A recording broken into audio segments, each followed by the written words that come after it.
Sí fue Ani. Ven, préstame. Bueno, comencemos el día de hoy. Continuando con nuestro tema con respecto al rol de, de una esposa. Y bueno, como ya habíamos dicho al comienzo, pues queremos que esto sea una enseñanza pues para todas nosotras como mujeres. Entonces yo sé que mi esposo oró, pero permítanme también encomendar este tiempo al Señor. Padre bueno, queremos suplicarte, aunque nos des corazones dispuestos, corazones enseñables, oídos prestos para poder poner en práctica sobre todo tu palabra. Señor, mira mi debilidad, aún mi incapacidad, pero Señor, confío en que tu Santo Espíritu sea obrando en el corazón de todos los que estamos escuchando, que no solamente seamos oidores, sino podamos poner en práctica tu palabra. También te ruego que seas tú obrando en el corazón de aquellos que no te conocen y los traigas al arrepentimiento y a la fe para que puedan disfrutar lo glorioso que es ser parte de tu familia, ser parte de esa salvación gloriosa y grande que tenemos en Cristo.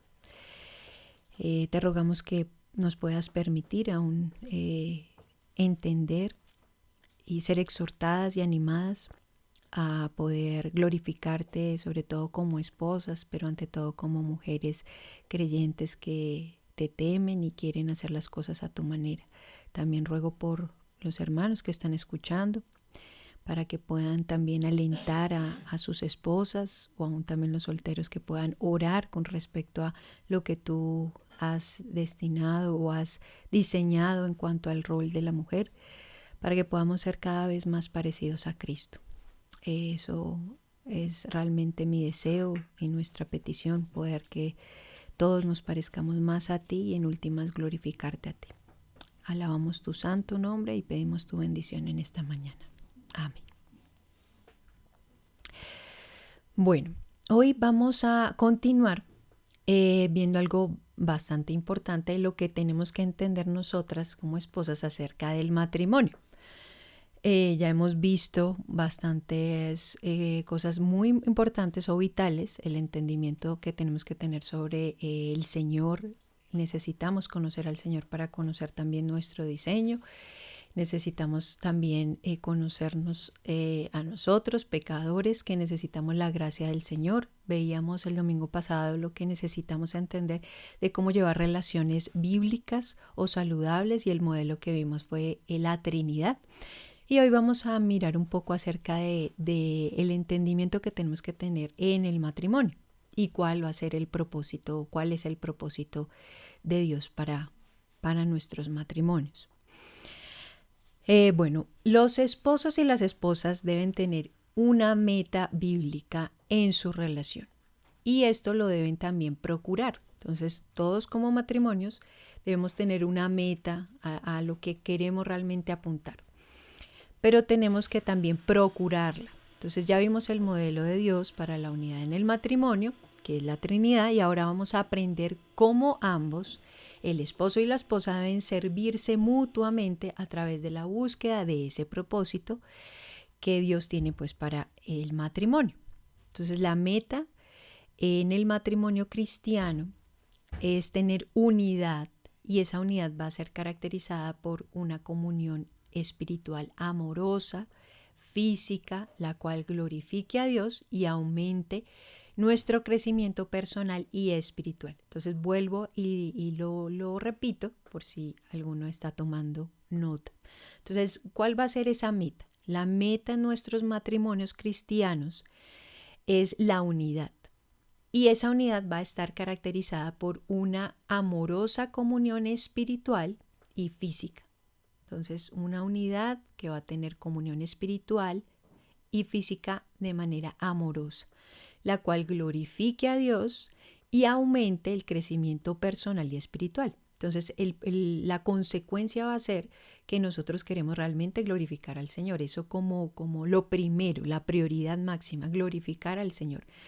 Y también que esa unidad pues pueda aumentar nuestro crecimiento personal y espiritual.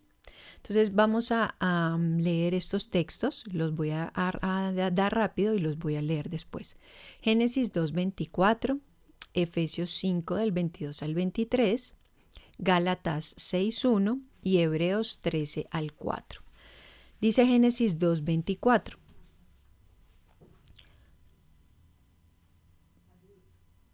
Por tanto dejará el hombre a su padre y a su madre y se unirá a su mujer y serán una sola carne. Entonces acá nos está diciendo lo principal, la unidad.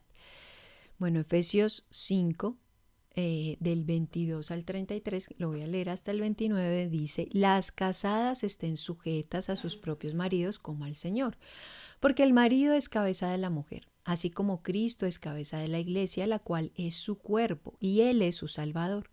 Así que como la iglesia está sujeta a Cristo, así también las casadas lo estén a sus maridos en todo. Maridos, amad a vuestras mujeres, así como Cristo amó a la iglesia y se entregó a sí mismo por ella, para santificarla, habiéndola purificado en el lavamiento del agua por la palabra, a fin de presentársela a sí mismo una iglesia gloriosa que no tuviese mancha ni arruga ni cosa semejante, sino que fuese santa y sin mancha. Así también los maridos deben amar a sus mujeres como a sus mismos cuerpos. El que ama a su mujer a sí mismo se ama, porque nadie aborreció jamás a su propia carne, sino que la sustenta y la cuida, como también Cristo a la iglesia. Gálatas 6:1 dice: hermanos, si alguno fuere sorprendido en alguna falta, vosotros que sois espirituales, restauradle con espíritu de mansedumbre, considerándote a ti mismo, no sea que tú también seas tentado. Este texto va a ser primordial. Si alguno fuere sorprendido en alguna falta, vosotros que sois espirituales, restauradle con espíritu de mansedumbre. Esta es la actitud que nosotras particularmente tenemos que tener en nuestros matrimonios cuando queremos exhortar a nuestros esposos con un espíritu de mansedumbre, considerándonos a nosotros mismos. Más adelante vamos a hablar un poquito más de este tema. Hebreos 13:4 dice lo siguiente. No me abre, perdón, un segundo. Honroso sea con todos el matrimonio y el lecho sin mancilla, pero a los fornicarios y a los adúlteros los juzgará Dios. Entonces también pureza en nuestro matrimonio. Entonces ahí vemos cómo estos textos nos están hablando de la unidad que está caracterizando o está caracterizada por una comunión espiritual y física de manera amorosa. Busca la gloria del Señor y el crecimiento personal. Entonces, esta unidad y este crecimiento espiritual se alcanzan cuando cada uno ayuda al otro a crecer más a la imagen del Señor Jesucristo. Entonces, este crecimiento y esta unidad se van a dar cuando cada uno de las dos partes que conforman esa unidad, ese matrimonio, le ayuda al otro a crecer a la imagen de Cristo. Entonces, tú como esposa vas a buscar que tu esposo se parezca más a Cristo, no que te haga feliz. Tú como esposo vas a buscar que esa mujer honre más y se parezca cada vez más al Señor. Entonces ese es el trabajo o el propósito de manera intencional que queremos buscar en nuestros matrimonios para buscar esa unidad. Ahora, este crecimiento y esta unidad espiritual en el matrimonio no ocurre por casualidad, sino que va a ser un trabajo de diligencia. Y digo trabajo porque en ocasiones algunas parejas piensan que se casan y ya alcanzaron la meta. O sea, que el propósito era casarse y listo. No hay nada más que hacer. Pero eso es falso, no es cierto, y por eso es que muchas parejas empiezan a sufrir de problemas porque los dos se olvidaron de seguir trabajando, de seguir de ser laboriosos dentro del matrimonio y seguir construyendo el matrimonio. Tú cuando te casas no alcanzaste nada, apenas estás comenzando a buscar esa meta. Entonces es como un jardín que los que han trabajado en agricultura en algún momento o ven tan solo por observación un jardín, si no lo labras, no echas agua, no lo riegas, no lo abonas, no le quitas la maleza que sale, pues eso va a ser cualquier otra cosa menos un jardín. Entonces ese crecimiento y esa unidad espiritual requiere diligencia de parte nuestra.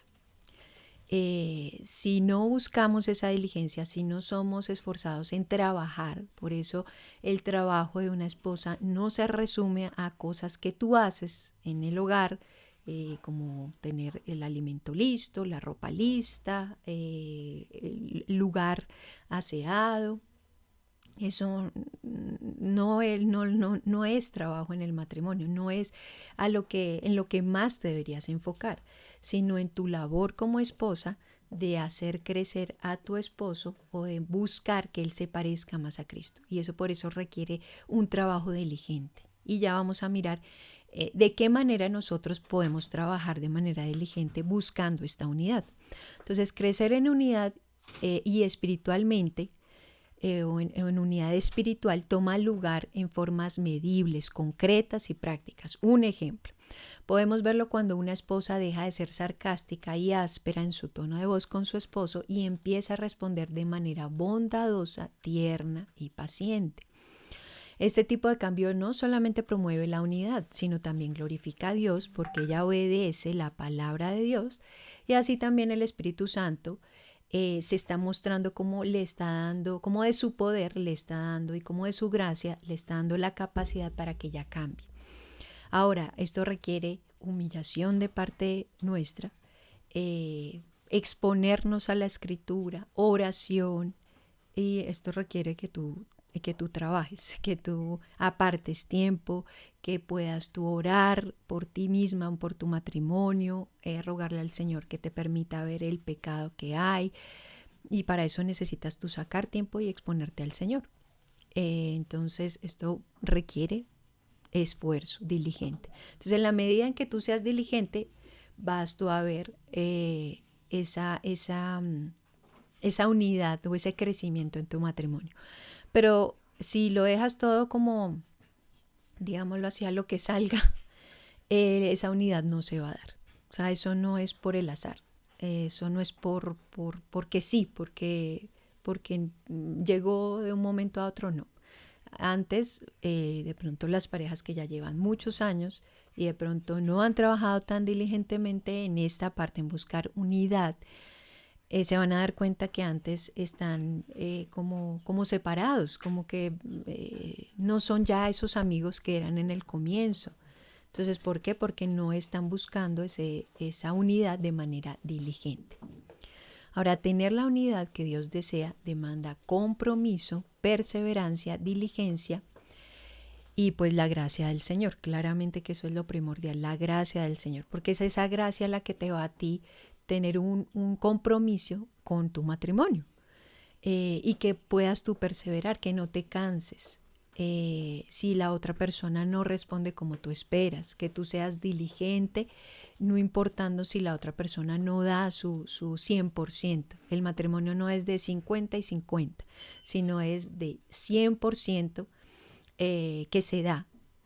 Si la otra persona lo da, gloria al Señor. Si no lo da, no importa. Tu responsabilidad es dar tu 100% dentro del matrimonio. Ahora, no hay una fórmula instantánea por la cual una pareja cristiana pueda llegar a tener el crecimiento espiritual y el tipo de unidad amorosa que verdaderamente glorifique a Dios. Pero hay por lo menos 4 formas específicas, que es las que vamos a ver hoy, las cuales nos pueden ayudar a evaluarnos de qué manera nosotros podemos alcanzar esa meta. Entonces, estas 4 formas bíblicas son las siguientes. Lo primero, haz de tu matrimonio un asunto de oración fiel. Sí, puede ser que tú hayas orado, pero de pronto tú te cansas porque no ves el resultado que tú esperas. Entonces, haz de tu matrimonio un asunto de oración fiel. Lo segundo, comprométete a un plan de acción que sea bíblico. Comprométete a un plan de acción que sea bíblico. Tercero, toma responsabilidad personal por tus fallas y arrepiéntete. Toma responsabilidad personal por tus fallas y arrepiéntete. Miren que acá no, en ninguna parte nos está diciendo que mires las fallas de tu cónyuge y le digas que cambie. En ninguna parte tú lo ves, ni en la escritura, ninguna parte, sino dice que tomes responsabilidad por ti misma, que tú puedas exponerte y decirle al Señor, Señor, cámbiame primero a mí, muéstrame dónde está mi falla y ayúdame a que yo me pueda arrepentir donde realmente yo esté pecando y no me esté dando cuenta. Y lo cuarto, sométete y participa en el proceso de santificación mutua. Hoy vamos a ver un poco qué es la santificación progresiva. El pastor también en Semana Santa, pues se pudo hablar de este tema de una manera mucho más extensa y más rica. Entonces, sométase a participar en el proceso de santificación mutua. Y vamos a ver cada uno de estos puntos. Entonces, el primero y el segundo, orar fielmente y comprometernos a un plan de acción bíblico. Empieza orando frecuente y fielmente que tu matrimonio glorifique y agrade a Dios. Eso va a ser lo primero, que tú entiendas que tu matrimonio está no para hacerte feliz, no para cumplir tus deseos o tus caprichos o tus necesidades, sino para glorificar al Señor. Ese es el propósito del matrimonio. Puedas tú ser específica en tus peticiones al Señor. Humíllate delante del Señor, reconociendo tus debilidades. Confiesa tu pecado y pide a Dios que cambie tus debilidades. Y también si ves las debilidades de tu esposo, ora por eso, no le digas nada, ora por eso y pídele al Señor que cambie también sus debilidades y les dé a los dos habilidades. Teniendo en cuenta que estamos acá hablando en principio en matrimonios cristianos. Ya después vamos a tocar un poquito qué pasa cuando pues hay una hermana que pues está casada y su esposo no es creyente. Igual aplican estas mismas formas bíblicas. Entonces es el trabajo que todas tenemos. Entonces, orar por nuestro matrimonio, ser específicas en nuestras peticiones al Señor, humillarnos delante de Él y reconocer cuáles son nuestras debilidades, pedirle al Señor que nos permita darnos cuenta de nuestro pecado para confesarlo y que el Señor nos permita también orar para que cambie nuestras debilidades, la de nuestros cónyuges, por habilidades. Y pues puedas tú recordar lo que veíamos en un salmo el domingo pasado, que el Señor es el que nos está escuchando, entonces no pierdas la esperanza. Él está escuchando y va a respondernos tiernamente. Entonces cuando oremos, comprometámonos con el Señor a seguir un plan de acción que sea bíblico. Entonces, esto es bastante importante, empezando a tomar responsabilidades personales por nuestras propias fallas. Esto es vital en nuestros matrimonios. Ahora el tercer punto, tomar responsabilidad personal por nuestras fallas y arrepentirnos. Si tu esposo es incrédulo o no tiene interés en tu crecimiento espiritual, tú todavía puedes glorificar al Señor y tener un efecto positivo sobre él. Empieza orando y pidiendo a Dios que le muestre el pecado en su propia vida. Y también en la tuya. Ahora, lograr este propósito en nuestros matrimonios empieza cuando uno empieza a mirar primero la viga que hay en su propio ojo. Dice Mateo 7:3. ¿Y por qué miras la paja que está en el ojo de tu hermano y no echas de ver la viga que está en tu propio ojo? Voy a leerlo todo completo, voy a volverlo a repetir. ¿Y por qué miras la paja que está en el ojo de tu hermano y no echas de ver la viga que está en tu propio ojo? ¿O cómo dirás a tu hermano, déjame sacar la paja de tu ojo y he aquí la viga en el ojo tuyo? Hipócrita. Saca primero la viga de tu propio ojo y entonces verás bien para sacar la paja del ojo de tu hermano. El Señor Jesucristo no está diciendo que tú nunca debes ir tras tu cónyuge para mostrarle alguna falla que él ha cometido, sino que primero Tú tienes que asegurarte de que tu propia vida está en orden. Entonces vas a poder ver claramente al confrontar a tu esposo con su pecado. Porque en ocasiones vamos a ellos a recriminarles algo que posiblemente no es pecado.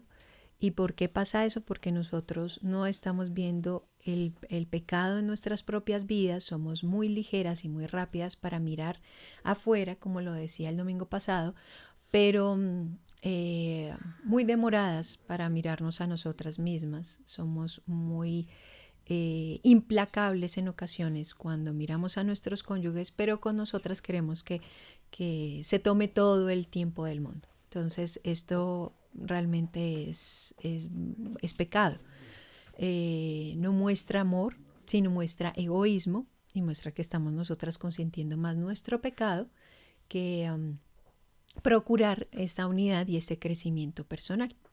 Entonces, cuando ores, pídele a Dios que saque primero la viga de tu propio ojo para mostrarte tu pecado en tu propia vida. Dios va a contestar esa oración porque es una oración humilde y le da gloria a Él. Entonces, prepárate para las respuestas que Dios te dará o para la obra que el Señor quiere hacer contigo cuando estés orando de esta manera. Entonces posiblemente va a mostrar muchas faltas que nosotras estamos cometiendo y posiblemente no nos estemos dando cuenta. Ahora, ¿cómo el Señor nos muestra nuestro pecado? ¿Cómo Dios va a mostrar nuestro pecado? Cuando nos humillamos y empezamos a orar de esta manera. Lo primero, nos va a convencer cuando oímos y leemos su palabra. Entonces nos va a convencer de pecado cuando escuchamos y leemos la palabra.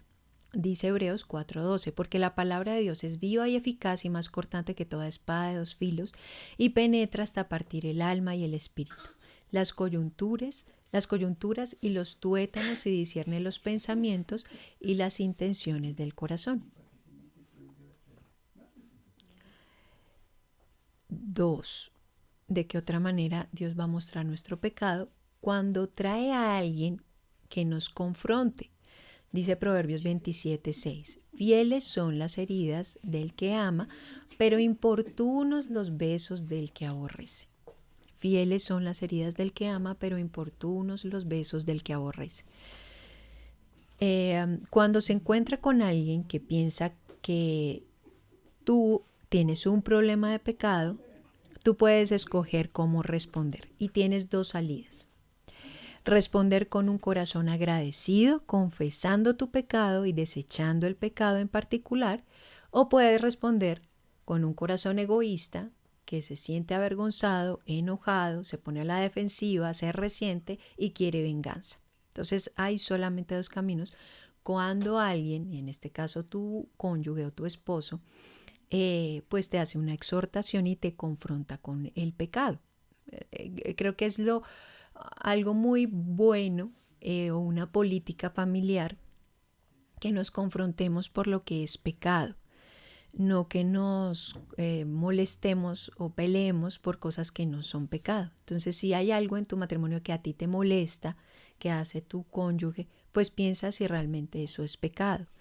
Y si no es pecado, pues no tienes por qué molestarte. Si no es pecado, pasa por alto eso. Si no es pecado, no hay por qué resentirte. Pero lo que nosotros nos tenemos que exhortar es cuando pequemos contra el Señor, porque en últimas queremos más bien la gloria del Señor y no que alguno ofenda a Dios. Entonces, si nos exhortan porque hemos pecado, podemos responder de una manera piadosa o pecaminosa. Una, agradeciendo porque nos están mostrando el error, el pecado, porque el pecado no es ningún errorcito, es realmente algo que ofende al Señor, nos podamos arrepentir y podamos desechar ese pecado en particular. O responder de una manera pecaminosa, siendo egoístas, airándonos, enojándonos, poniéndonos a la defensiva, pero es que yo actúo así porque tú me hiciste tal cosa, yo actúo así porque tú hiciste tal otra. Eso realmente es pues ponernos a la defensiva y justificar en últimas el pecado. Entonces solamente vamos a tener 2 opciones. Y dice Proverbios 13:10, Ciertamente la soberbia concebirá contienda, mas con los avisados está la sabiduría. Entonces, ciertamente la soberbia concebirá contienda, mas con los avisados está la sabiduría. Y pues más bien rogar al Señor que no tengamos nosotras corazones orgullosos, soberbios, que cuando te exhortan por el pecado, tú te enciendas en ira y lo que resulta es contienda en el matrimonio y no otra cosa. Dice Proverbios 16:18 también. Antes del quebrantamiento es la soberbia y antes de la caída la altivez de espíritu. Nunca es agradable ver nuestros errores. Claramente que no. Y peor cuando alguien nos los hace ver. Pero responder de una manera pecaminosa solo complica tu pecado. Solo va a añadir más pecado ya al pecado que hay. Entonces roguemos al Señor más bien para que nos dé un corazón humilde, o sea, nos quebranten, quite el orgullo que hay en nuestros corazones porque tenemos mucho orgullo. Mi corazón sufre de orgullo y más bien necesito rogar al Señor que sea Él el que quite cualquier, todo orgullo, todo deseo de querer ser la que siempre está bien.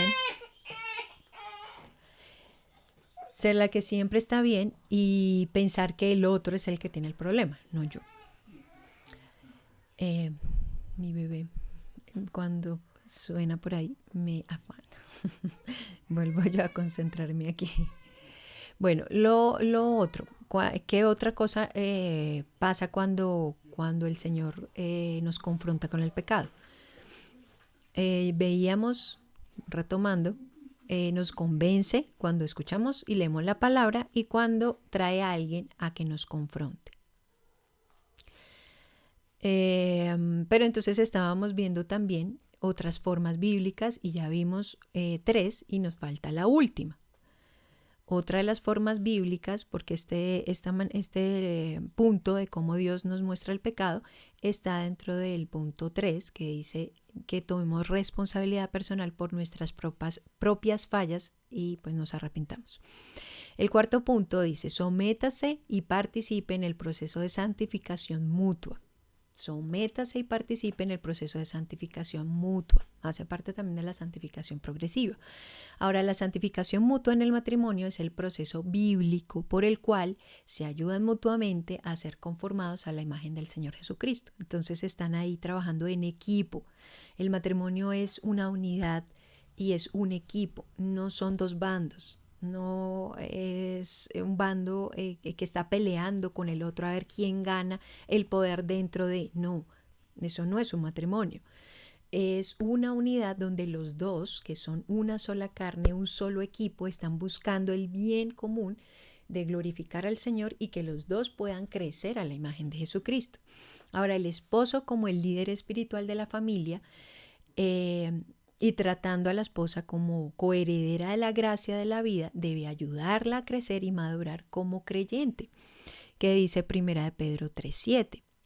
Vosotros, maridos, igualmente vivid con ella sabiamente, dando honor a la mujer como vaso más frágil y como a coherederas de la gracia de la vida, para que vuestras oraciones no tengan estorbo. La esposa, como ayuda idónea, debe ayudar a su esposo a crecer y madurar como cristiano. Génesis 2:18 dice, y dijo Jehová Dios, no es bueno que el hombre esté solo, le haré ayuda idónea para él. Entonces, nuestro propósito es también poder glorificar al Señor en nuestro llamado o en nuestro ministerio como ayudas idóneas. Y miren allí como esposo y esposa están buscando que los dos se parezcan más a Cristo, que los dos crezcan más a la imagen de nuestro Señor Jesucristo.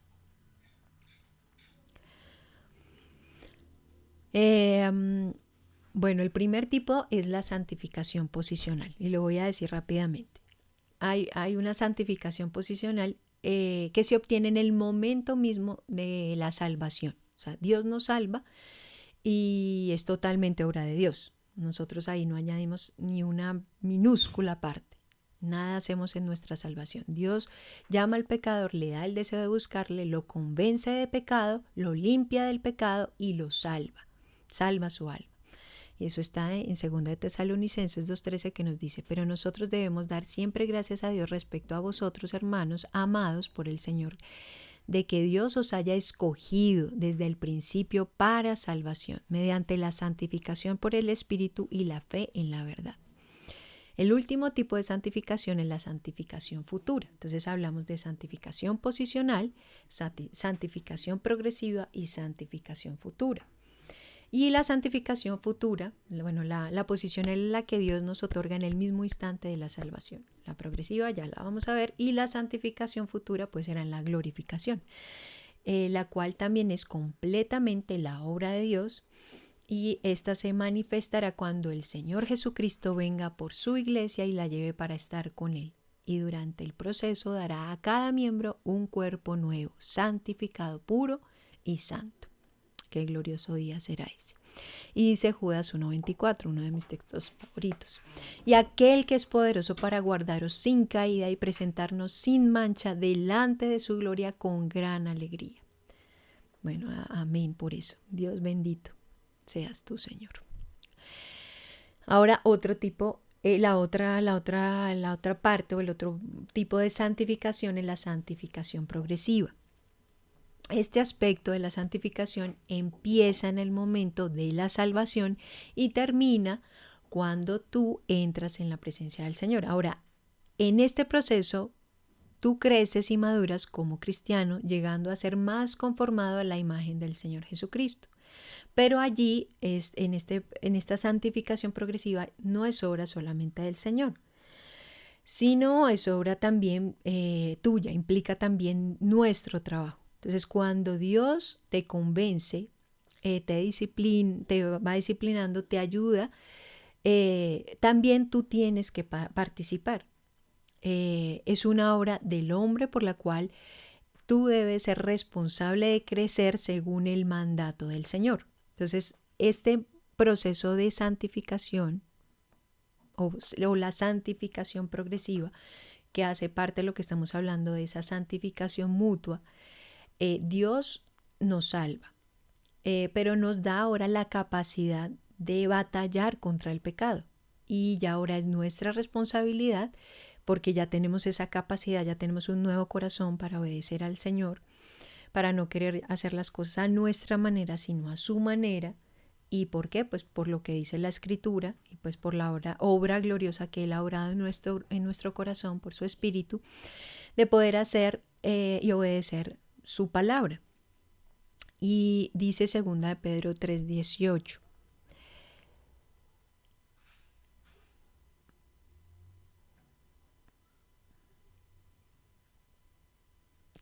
Antes bien, creced en la gracia y el conocimiento de nuestro Señor y Salvador Jesucristo. A Él sea gloria ahora y hasta el día de la eternidad. Amén. Dice, creced en la gracia y el conocimiento de nuestro Señor y Salvador Jesucristo. Entonces miren, esta palabra crecer está en forma imperativa. Y cuando nosotros encontramos un imperativo, ahorita que los que están haciendo la clase de español, te vas a dar cuenta que esto indica un mandato, es una orden. No es que si te parece, si tú quieres, no, es una orden, crecer en la gracia del conocimiento de nuestro Señor y Salvador Jesucristo. Y ahora, como es un mandato, tú tienes que crecer, entonces tienes esa capacidad dada por el Señor para que tú crezcas en esa gracia, exponiéndote a los medios de gracia. Entonces es una orden y tenemos que obedecerla y poder poner todas nuestras manos a la obra para poder crecer en esa gracia. Vamos a poder hacerlo, vuelvo y repito, porque el Señor nos ha salvado. Si es una persona natural, sin que Dios obre salvación en él o en ella, va a ser imposible que ella crezca en la gracia. Va a ser imposible que ella crezca en ese conocimiento del Señor, porque pues no se va a exponer a la Escritura, va a estar de pronto confiando en un Dios que no es el Dios de la Biblia, no ha conocido al Señor. Por eso necesitamos conocer al Señor, ser transformados a novedad de vida y que sea el Señor que nos dé un corazón nuevo para que ahora, ya teniendo una nueva vida, podamos obedecerle a Él. Entonces necesitamos crecer. También es nuestra responsabilidad seguir el amor, que está en 1 Corintios 14:1. De pensar también en las cosas del Espíritu, eso nos lo dice Romanos 8:5. Las cosas del Espíritu son las cosas de Dios, lo que Dios realmente desea, le glorifica a Él. De huir de la fornicación, está en 1 Corintios 6:18. Y de ejercitarnos para la piedad, que está en 1 Timoteo 4:7. Entonces, en todo eso ya nosotras somos responsables por trabajar diligentemente para crecer en la gracia, para seguir el amor, las cosas del Espíritu, para huir de la fornicación, para huir del pecado, para ejercitarnos para la piedad. Ahora las Escrituras nos muestran muchas maneras en las que nosotras podemos crecer. Y voy a tocar acá 3 ejemplos para el último seguir hablando de esa santificación mutua, que hace parte de la santificación progresiva. Perdón un momento.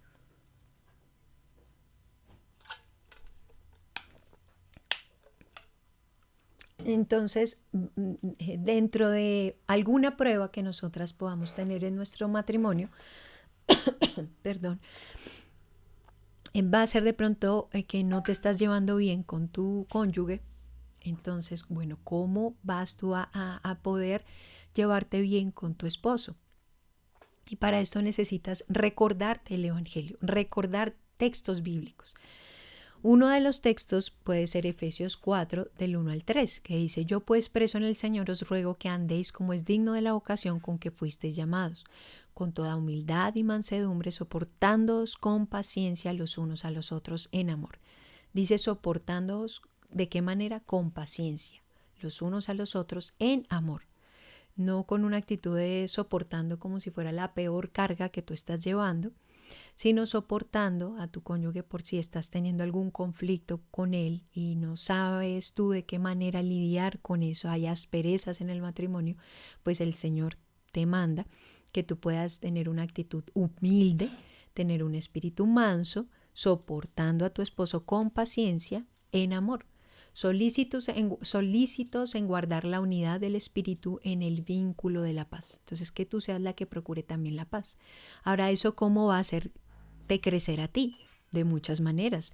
Va a hacer que tú crezcas en humildad, en mansedumbre, en amor, en diligencia, porque esto va a requerir que tú seas diligente, en paciencia, y que vivas en armonía, aun cuando tu esposo no sea un poco rígido, duro,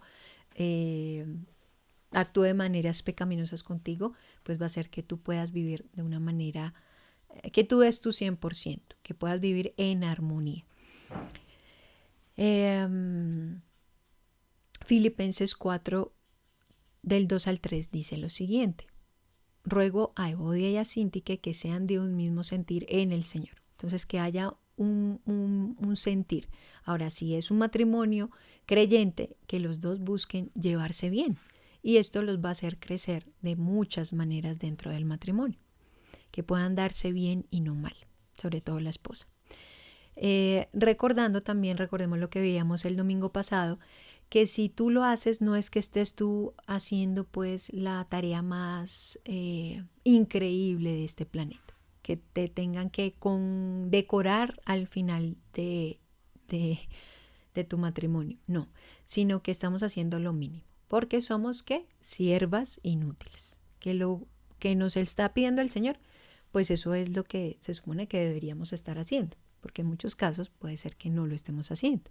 Entonces, si lo estamos haciendo lo mínimo, por eso no vamos a ganar ningún premio, sino más bien que busquemos crecer más bien en nuestro hombre interior para que podamos parecernos al Señor y poder dar nuestro 100%, porque es a lo que estamos llamadas. Ahora, otra prueba, otra situación difícil. El pecado de otros, posiblemente sea el de tu esposo hacia ti. Dice Primera de Pedro, y por eso coloco, digamos que el problema, y a ese problema vamos a traer a nuestra mente, a nuestra memoria, puedes tú tener un cuadernito donde tú anotes textos de la escritura, donde te lleven a leer constantemente la escritura, para que la escritura sea la que te aliente, la que te dé un nuevo enfoque a seguir mirando a Cristo, no a tu problema, no a la situación, porque si no esto te va a desanimar y tú vas a empezar a tener conmiseración de ti misma, a decir, pobrecita, mire cómo me trata, ay, ¿qué va a hacer de mí? No, o sea, enfócate en que el propósito no es que tú seas feliz, sino que glorifiques al Señor y que tú en últimas te parezcas a Cristo. Y si en medio de una relación complicada eso te hace crecer, te pule mucho más, te quita mucho más pecado, y en últimas tú puedes glorificar mejor al Señor, pues tú vas a terminar viendo que esa relación, aunque complicada, difícil, donde hay un esposo que no es creyente, donde no están trabajando los dos hacia un mismo fin, pues va a terminar ser una bendición para ti porque eso pulió tu carácter que necesitaba ser pulido para que tú te parecieras más al Señor. Quiera el Señor traer a todos estos cónyuges al arrepentimiento y a la fe, es el deseo. Pero si aún eso no pasara, pues gózate porque aún el Señor está utilizando esa situación para que tú te parezcas más a Cristo. Y eso es una increíble compasión. O sea, que el Señor nos mire en nuestra humanidad caída, nos quiera realmente salvar porque no merecemos ser salvas. Hemos pecado de una manera terrible delante de un Dios santo y bueno, pero que Él nos mire con misericordia en medio de nuestras... Es que no recuerdo exactamente ese texto, creo que está en Isaías, cuando dice que te vi en tus sangres, en tu condición horrible, pecaminosa, y nos quiera salvar. Eso es una gracia increíble. No tiene por qué Dios hacerlo, pero aún así nos salva, y gloria al Señor por su gran misericordia y por su gran amor en Cristo para salvarnos. Entonces, bueno, dice 1 Pedro 3 del 8 al 9. Finalmente, sed todos de un mismo sentir, compasivos, amándoos fraternalmente, misericordiosos, amigables. ¿Y esto cómo te va a hacer crecer? Pues va a hacer crecer tu armonía, tu compasión, tu bondad, y que crezcas también en humildad. Entonces, tú terminas tú ganando. Bueno, la enfermedad también es una situación bastante compleja, una prueba difícil en ocasiones por causa también del pecado. Y dice Santiago 5, del 14 al 15, ¿está alguno enfermo entre vosotros? Llame a los ancianos de la iglesia y oren por él, ungiéndole con aceite en el nombre del Señor. Sobre todo para cobrar ánimo. Ahí no está hablando de sanidad, pero sí para que nuestro corazón se sienta alentado, animado, porque en ocasiones tenemos aflicciones físicas que nos desaniman. O sea, tener un dolor constante en tu cuerpo no es lo más deleitoso, y muchas veces el corazón se va como cansando, porque estás tan drenada que tu corazón, tu ánimo se va cansando. Pero si puede tu esposo estar orando por ti, animándote, alentándote, eso trae ánimo, aliento, y pues que otras personas también tú los llames para que puedan orar por ti, eso también va a ser de ánimo para tu propio corazón, sobre todo para que en medio de una prueba física, de una situación de enfermedad, más bien el Señor nos dé gozo, nos dé ánimo, nos dé un corazón agradecido, y aún podamos rogarle al Señor para que aún esa dificultad física, pues el Señor la pueda utilizar para nuestro provecho y sobre todo para nuestra santificación. Entonces nos va a dar un corazón contento. En ocasiones nos va a permitir que nos arrepintamos porque hemos tenido corazones que se quejan, amargados, resentidos, pero podemos crecer en arrepentimiento, en gozo. Cuando somos providencialmente estorbadas. Bueno, Santiago 4, 13, 16 nos dice lo siguiente. No se está abriendo tan rápido, no sé por qué. Bueno, váyanlo anotando allí, Santiago 4, del 13 al 16. Vamos ahora los que decís, hoy y mañana iremos a tal ciudad y estaremos allá un año y traficaremos y ganaremos, cuando no sabéis lo que será mañana, porque ¿qué es vuestra vida? Ciertamente es neblina, que se aparece por un poco de tiempo y luego se desvanece. En lugar de lo cual deberías decir, si el Señor quiere, viviremos y haremos esto o aquello. Pero ahora os jactáis en vuestras soberbias. Toda jactancia semejante es mala. Entonces, cuando nosotras somos estorbadas providencialmente, nosotros allí podemos crecer en entender que el soberano es Dios y no nosotras. Nos volvemos conscientes de quién es el que está gobernando. Es Dios, no nosotras. Nos volvemos conscientes de que somos apenas siervas, no dueñas, y que Dios es el que gobierna. El soberano es que se hace su voluntad y no la nuestra. Ahora, la muerte de un ser querido es una situación dolorosa.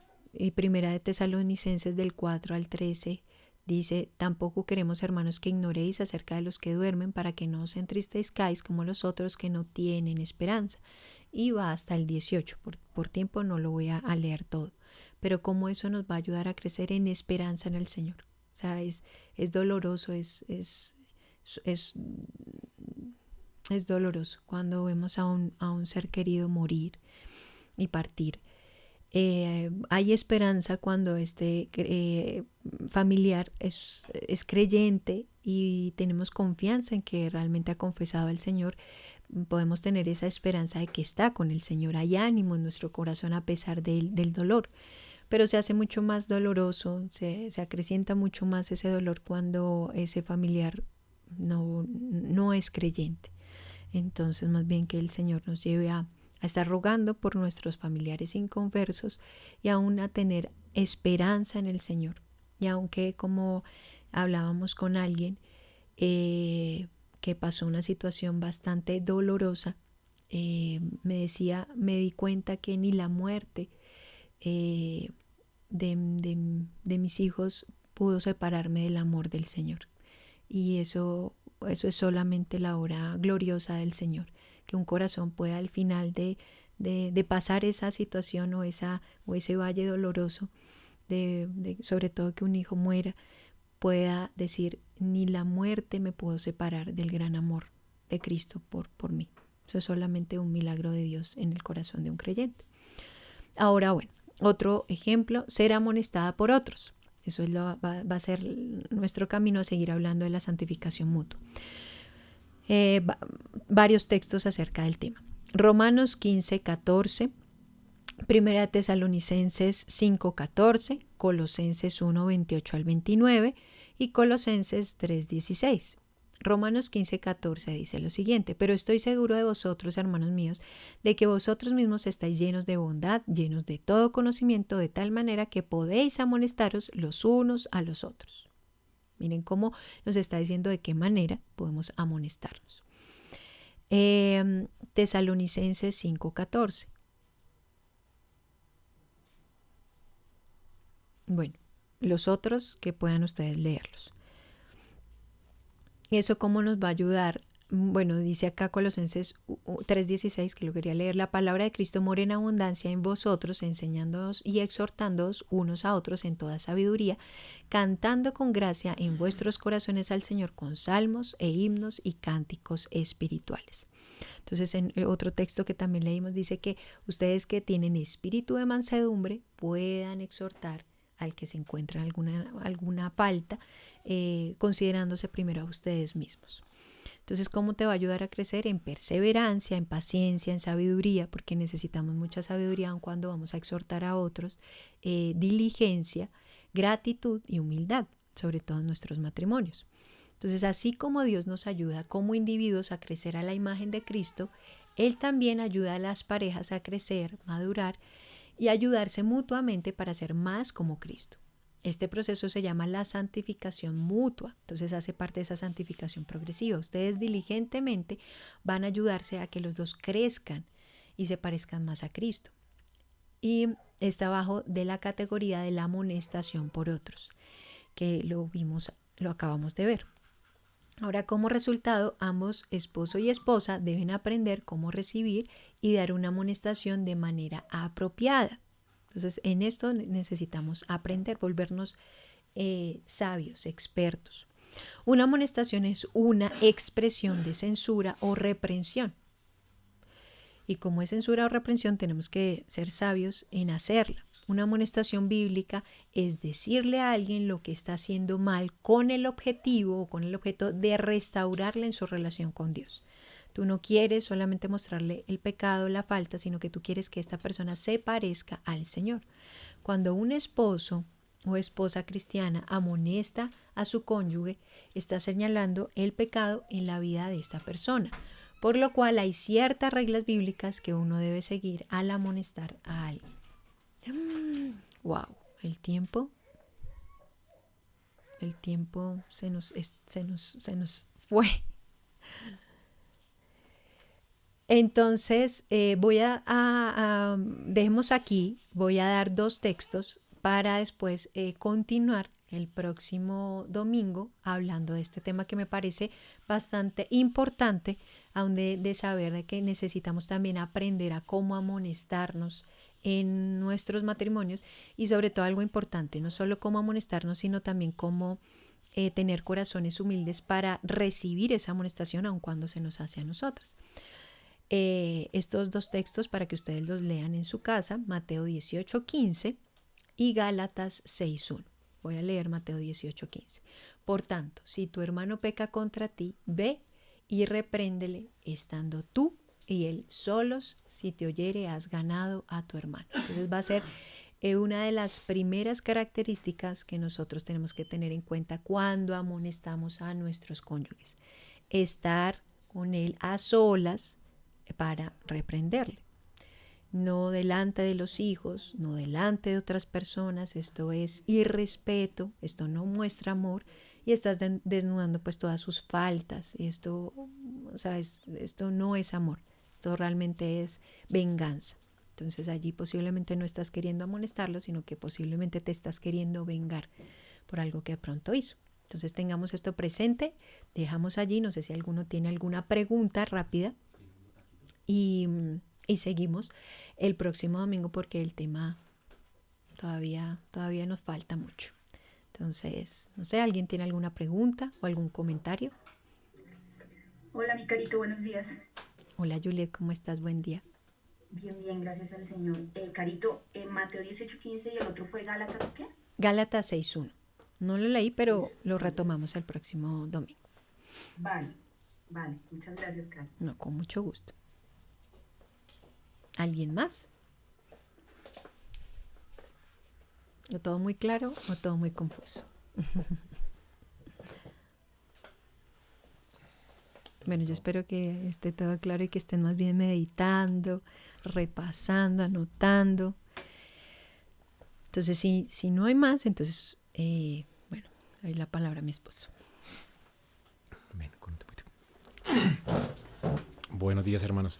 Es que hace 8 días, o así, sí, hace 8 días, preguntó a alguien acerca de qué hacer si una señora, a una hermana de la iglesia, una hermana de la fe, pues, está casada, fue infiel a su esposo antes del matrimonio.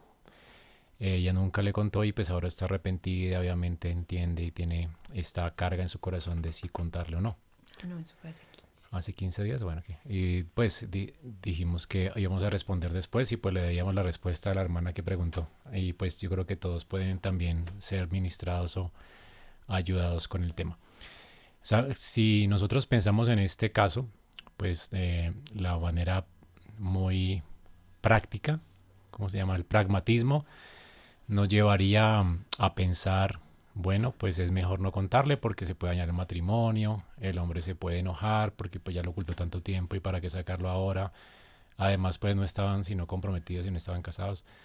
Entonces, probablemente el pragmatismo nos lleva a pensar que pues no hay que decir nada y pues quedarse con eso ahí guardado y listo y solamente confesarlo ante el Señor. Pero realmente, no sé, después de haber preguntado también, yo tenía una respuesta para eso, pero no quería ser muy ligero, y pues también Carolina. Así es que después de preguntar y evaluar pues bíblicamente, pues la idea es que nunca nos dejemos llevar por el pragmatismo, sino más bien por la escritura. Y la Biblia nos enseña pues que en el matrimonio no deben haber pues como este tipo de secretos. Algún día también podrían salir a la luz, ¿verdad? Así es que es mejor siempre pues hablar con nuestro cónyuge. Si alguien fue infiel, ¿verdad? O ha sido infiel, siempre es mejor confesar el pecado. Y esto realmente es, pues, si alguien lo ha hecho, pues obviamente no va a poder con la culpa en su corazón y obviamente nunca podemos ir contra la conciencia. La conciencia siempre es una buena alerta. Es como cuando uno tiene dolor y va al médico. Entonces la conciencia siempre está allí diciéndonos, estás haciendo mal, necesitas hablar con tu esposo, con tu esposa. Entonces es bueno que siempre contemos estas cosas, ¿no? Siempre ser transparentes y honestos dentro del matrimonio. Por supuesto, saber que eso nos va a llevar consecuencias y posiblemente las consecuencias pueden ser positivas o negativas. Y pues esto está en manos de Dios realmente. O sea, siempre tenemos que hacer lo correcto y dejar los resultados en manos de Dios. Muchas veces Dios ha sido tan misericordioso que el cónyuge al cual tú le vas a ser honesto realmente ve tu arrepentimiento, ve tu quebrantamiento delante de Dios, tu honestidad, y el matrimonio se puede consolidar más, hasta se puede arrepentir y Dios puede usar esto para arrepentirse. Otros necesitarán consejería matrimonial y esto para poder solucionar sus aspectos, porque la otra persona va a poder con esta carga y tal vez vas a tener que desconfiar la va a llevar a la desconfianza. Pero la idea es que nunca ocultemos cosas a nuestro cónyuge y que siempre seamos honestos y transparentes, ¿no? Y sobre todo que esto va a tener, ¿cómo se llama? Implicaciones positivas dentro del hogar. O sea que Amor por Dios y por... sí, va a mostrar amor por Dios y por el prójimo. Entonces esa es la respuesta que teníamos para ustedes. Pues mi esposa hizo también la tarea de preguntar y pues bueno, y vimos en la escritura también es muy claro que siempre que confesamos nuestros pecados y más a las personas que hemos ofendido y nos apartamos de ellos, pues siempre alcanzaremos misericordia, y Dios es fiel y justo para perdonar nuestros pecados y limpiarnos de toda maldad. ¿Ok? Bueno, eso es todo, mis hermanos. Entonces, ahora sí, mi amor. Dios bueno, Dios de misericordia, gracias por tu palabra, gracias por un día más de gracia para con cada uno de nosotros. Te queremos alabar y aún suplicar que nos permitas también tener entendimientos correctos en nuestros matrimonios, que nos permitas ser diligentes para orar por nuestros matrimonios de manera fiel, diligente, ardua, que podamos ver nuestro matrimonio como un jardín que se tiene que labrar y que todavía no hemos alcanzado, o todavía no somos lo que tú quieres que seamos. Ayúdanos a entender y a querer esa unidad constante en nuestros matrimonios, a trabajar por ello, a buscar el crecimiento de nuestros cónyuges, sobre todo para tu gloria, Señor, y para